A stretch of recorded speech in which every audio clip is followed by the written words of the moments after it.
I was preparing for my business startup bootcamp, and I was doing the slides and the presentations. And my objective in the bootcamp is to train people on how to start and run a business and to be as simple and down to earth as possible. In other words, to make a course for everyone, for every person. So whether you are a 16-year-old kid in school or whether you are a 60-year-old mom at home or grandma at home, then this course must make sense to you. And it mustn't be pitched on a typical university level where it flies over most people's heads.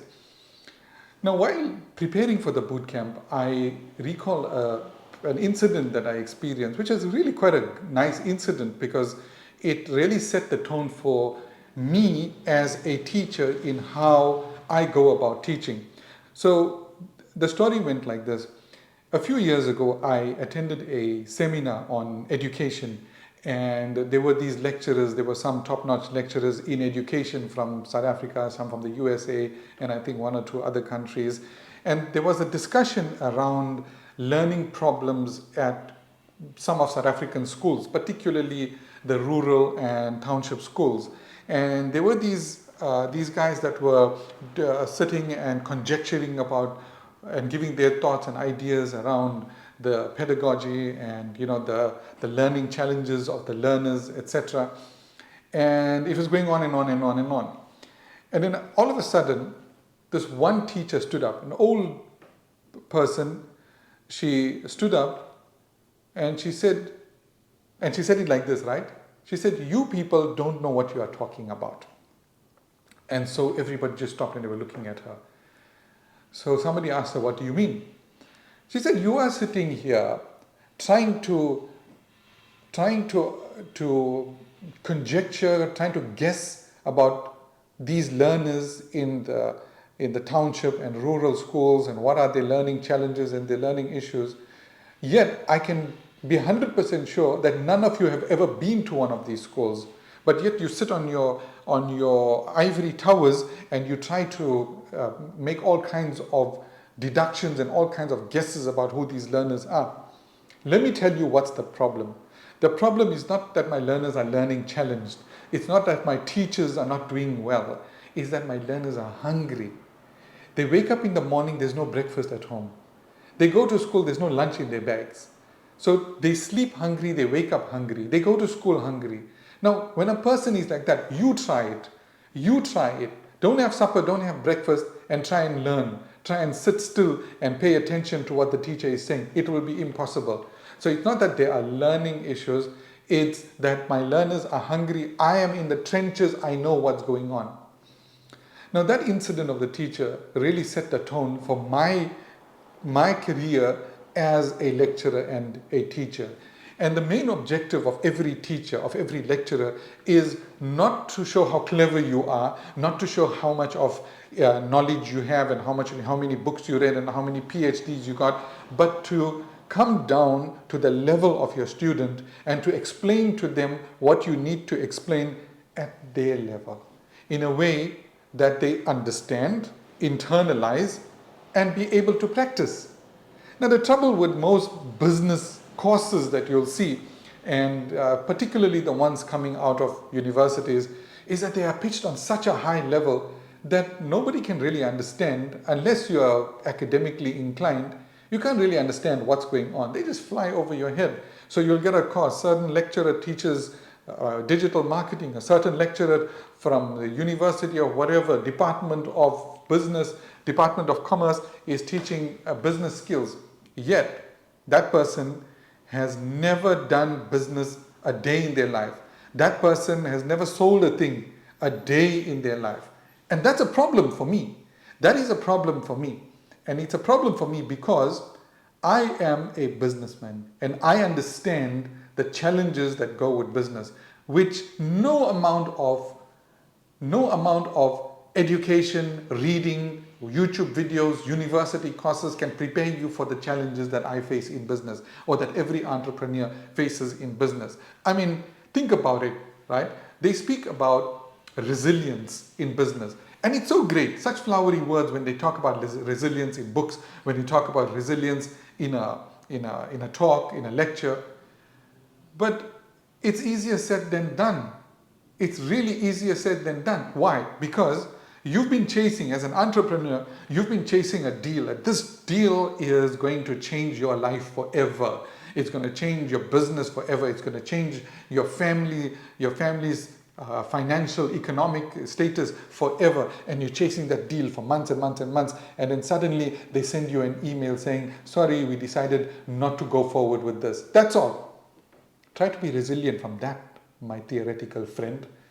Try to be resilient from that, my lecturer friend. Try to come back from that. Try to go home and pretend like nothing ever happened. Try to be positive when that happens to you. Or that you're running a little shop and you go home, spend the night thinking about your business. The next day you go and you've been broken into and everything is gone. All your stocks are gone.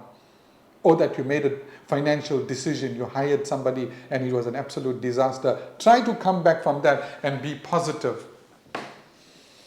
It's not easy. It's not easy. It's tough. It's tough. So we as armchair warriors, we can talk about what life is like on the battlefield, what life is like on the sports ground, what life is like in the business as an entrepreneur. But you'll never be ready for it until you get in, until you get on your hands and knees, until you are on the shop floor, until you are dealing with problems every day, staffing problems, financial problems, marketing, sales, questioning yourself whether you did the right thing or not, whether you made the right step or not, whether you made the right hire or not, whether you should have fired that person or not. Get in, try it, and then you'll see. What am I getting at? What I'm getting at is this. Don't go and learn business from a lecturer, no matter how qualified. And the more qualified they are, the more distant they are from the reality. Learn business from an entrepreneur. Learn business from a soldier who has scars on his body, who has scars of the battle. That's where you learn from.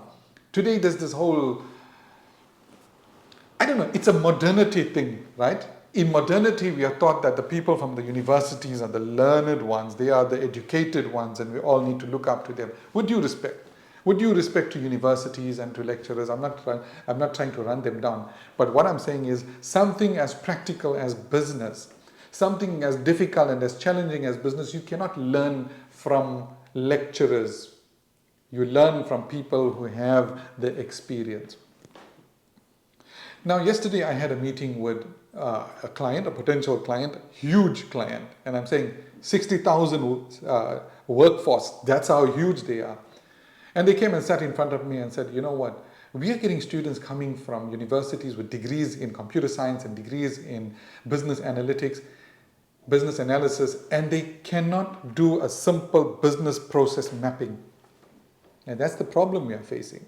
That's the problem we are facing as industry. We need to fix this. And that's why I say, go and learn from people who are in the know, from people who've been in the trenches, who know exactly what the challenges are like. Now, one of the reasons I hate bowling, 10-pin bowling, is because I was humiliated one time in 10-pin bowling. Why? Because I thought I was being too clever. So what I did, the family announced that we're going to be going 10-pin bowling, and we had booked a bowling alley. And what I did is, prior to that, I read about it as much as I could. Typical nerd, right? I read about it as much as I could. I watched YouTube videos. I studied the moves. I studied the different techniques and the champions and how they do things. And I pitched up on the day, my head swollen with knowledge about all these techniques and all these know-hows about 10-pin bowling. And then I pitched up there, and it was my turn, and I held that ball. And the first thing I did was, as I held that ball and I swung my arm backwards before I could actually bowl, the ball sort of slipped from my grip, and it went backwards instead of forward, and I nearly hurt some people behind me. Thank God there was nobody directly behind me. Caused a bit of a panic. But nonetheless, from there it was downhill for me all the way, because I didn't have the practice. Yet my 12-year-old nephew, who had done it a couple of times before, did exceptionally well. And I, the one who was trying to coach him, did pathetically. Why? The reason is because I had all this theoretical knowledge. I had all this knowledge about the techniques and the rules of the game, but I had never bowled before in my life, and that was the problem. That was the problem that I faced. That is why I performed pathetically. Now in business, it's the same. If you want to do business and you want to read a book, or you want to go to university or do an MBA for 400,000 rands, you're wasting your time. Go and learn from an entrepreneur. Go and learn the practicals. And that too, don't go and do a 3-year course in business management. Do a 6-week course, do a 3-week course, do something short, something that gets you to hit the ground running, and then hit the ground running. And then go into practice, start doing business, because the only way you will learn business is by doing business. And with every step you take, more knowledge opens up to you, more wisdom opens up to you, not just from reading and learning, but from doing. And that's why in my business bootcamp, I encourage my students from day one, not from the end of the course, not guys finish this course and then we'll see. No, from day one, I require you to go and take action. In the first step, we do ideation, how to come up with business ideas. And then the homework, the task that they need to do is to do the homework, is to do business ideation, do some self-reflection. What are my passions? What do I like? And then go and come up with business ideas that suit your personality type. I don't want to go too in depth into that. I'm going to make a separate video that talks about the roadmap, the blueprint for an online business. How would you go from zero to running your own business? What is the roadmap that you have to follow, and what are the gaps that you typically need to fill in your knowledge and understanding? What skills you're going to need? But that's a separate video. Now let me give you an example about my experience in business and how it unravels. So I was running the business bootcamp before, about a month or two ago, and during the bootcamp it was under the section on marketing, particularly digital marketing. And I came to the point where I was discussing your website as a business, the importance of your website to your business, and the best practices for your website. And then I asked a question to the attendees of the bootcamp. I asked them a question specifically about the IT Varsity website. And I asked them, did you see this one particular video on the page that describes this bootcamp? And that's where I got a shock. Again, sometimes the teacher is the student and the student becomes the teacher. This is what happened. Half of the students said they'd never seen that video. That's interesting. You've never seen the video, but you saw the web page, right? Because you went to that web page, obviously, and you got information about this course, obviously, and that's what prompted your decision, right? Wrong. That's not what they did. They confessed. They said, we've never been to your website. We've never seen that page. We've never seen that video. So I asked them, how did you guys make a decision to join this bootcamp? They said, we just trust you. We've seen your videos on TikTok. We've seen your videos on YouTube. We've seen your articles on LinkedIn. There were different people from different walks of life. So different people saw my posts on different platforms. And we felt like you are a person we can trust. And the information you gave us was enough for us. Whoa. Now that was an eye-opener for me as a business person as well as a teacher. And now that is firmly embedded into my business bootcamp. Because we take for granted certain things about our businesses, yet our client's view on it are completely different. Right? For me, it was that, hey, people are going to come to this website. They're going to follow this journey from my content to my website. They're going to look at the information and they're going to make a decision based on that. But I was so wrong because they didn't do that. So one of the things I learned in business, in a nutshell, one of the most important things I learned in business, and I just told my boys this yesterday, that don't ever make decisions for your customers and don't ever make assumptions about them.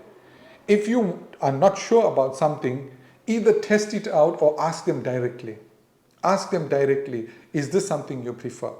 For example, on our website, we've got a payment gateway.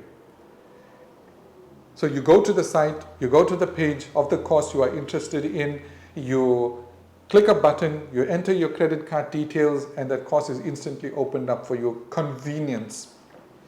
But what do my clients prefer? A majority of my clients prefer to do an EFT. They want to send you an email, and then they want to ask for an invoice. And then, based on the banking details on that invoice, they do the payment, and then they send you the proof of payment. And we need to unlock the course for them manually. Is there anything wrong with this? No. There's nothing wrong with this. This is the culture of our customers. This is the way they do things. And so I, as a business person, need to adjust my business to what my clients prefer. Remember that golden rule of business. Be a people person. Do what the people want. Now and again, give them a surprise. I'm not saying don't innovate. I'm not saying be a slave to public opinion. I'm not saying that at all. What I'm saying is consider your clients, consider their problems, consider their culture, consider their preferences, but every now and again, innovate something, test it out. See if it works.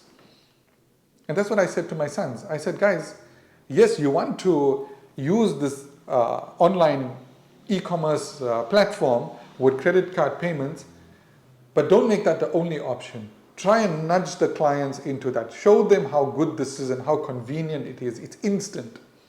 And we can accept debit cards also. Tell them that. If they like it, good. It's a new paradigm for them. If they don't, good. We just carry on the way we are. Crucially important.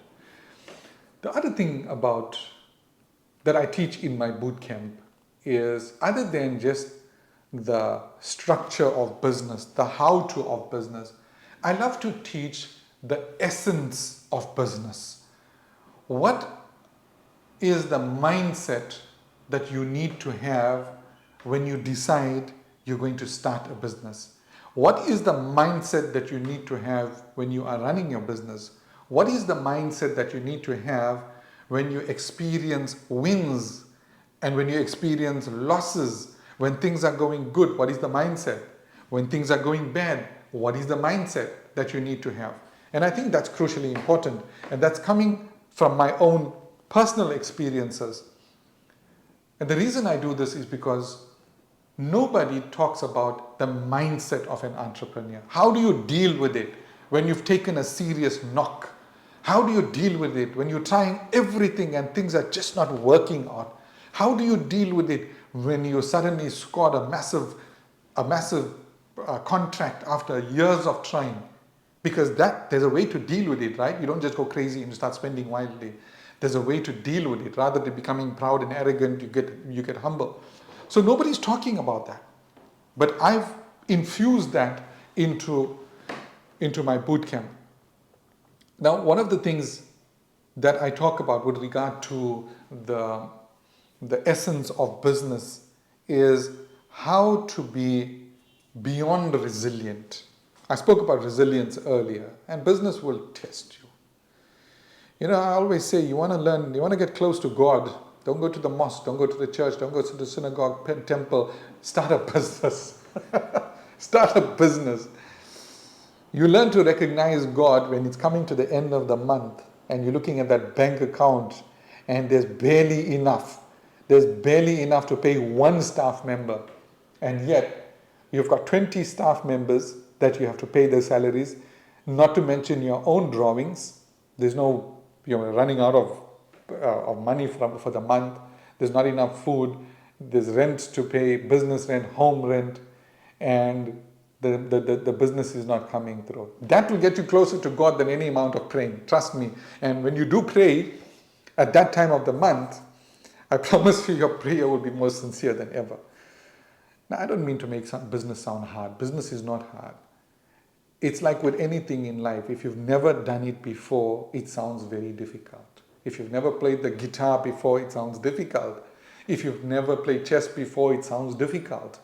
In the same way, if you've never done business before, it sounds difficult, but it's not. Business is a practical skill.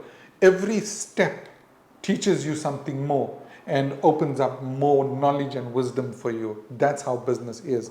And one of the key lessons, and coming back to that, is to be beyond resilient. Now, what does this mean?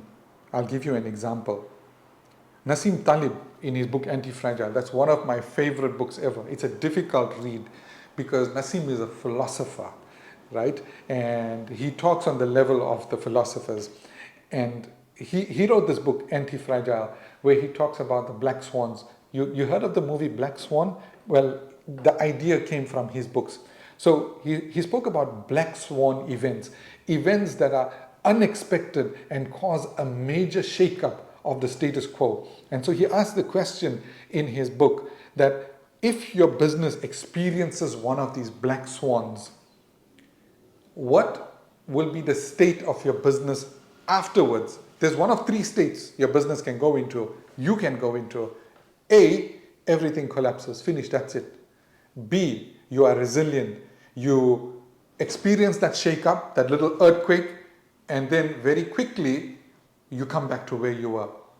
And C, and this is the best one, he says, after you experience every upheaval, every difficulty, you come back better, stronger than you were. So you don't just, it's not just resilience, right? Resilience is like a rubber band, right? You go and you come back. Okay, I've been resilient.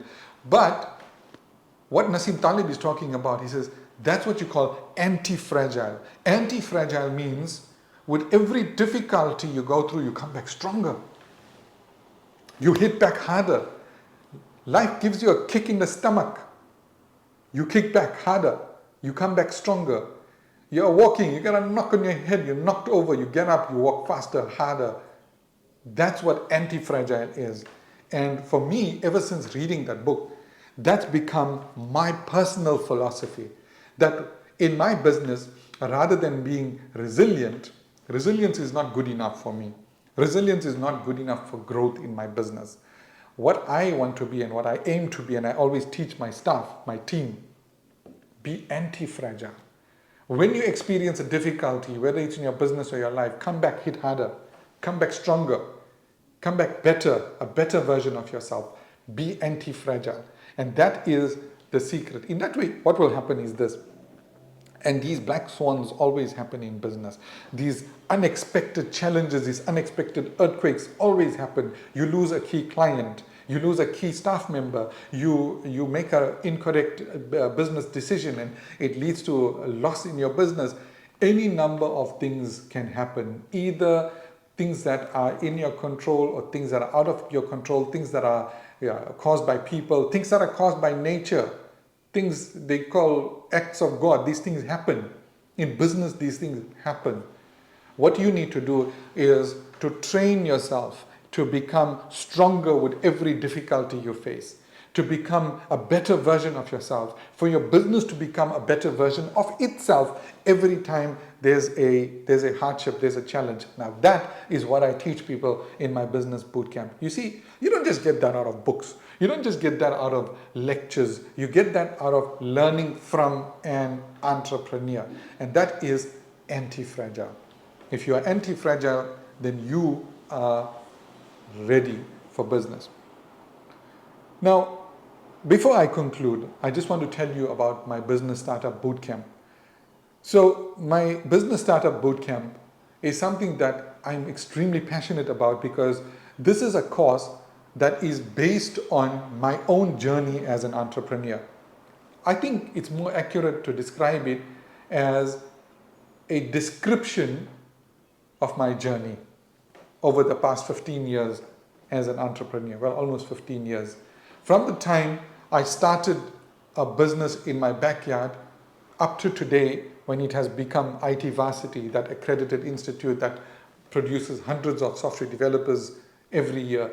So it's a description of my journey and an adaptation of that journey in such a way that you as an ordinary person out there can follow and implement to start your own journey, to start your own business. Because today, the opportunities for business are massive.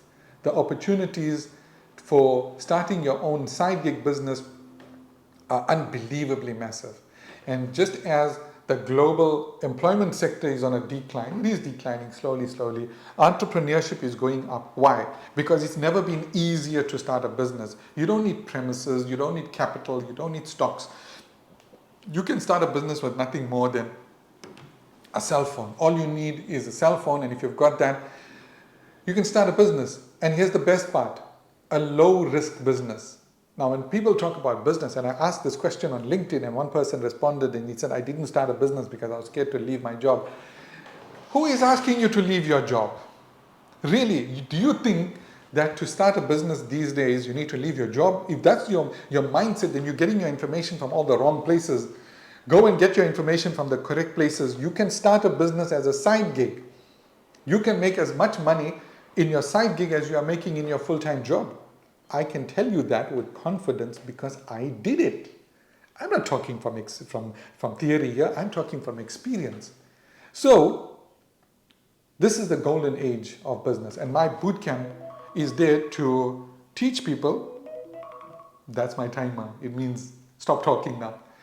My business bootcamp is to teach people like you. Like I said earlier, whether you are a 16-year-old or you're a 60-year-old, it's to teach everyone, whether you're a student, teacher, stay-at-home mom, grandmom, professional, doctor. I had in my previous bootcamp, I had a doctor. Whoever you are, whatever your position in life, my bootcamp will teach you how to start and run a business the correct way. Thanks a lot.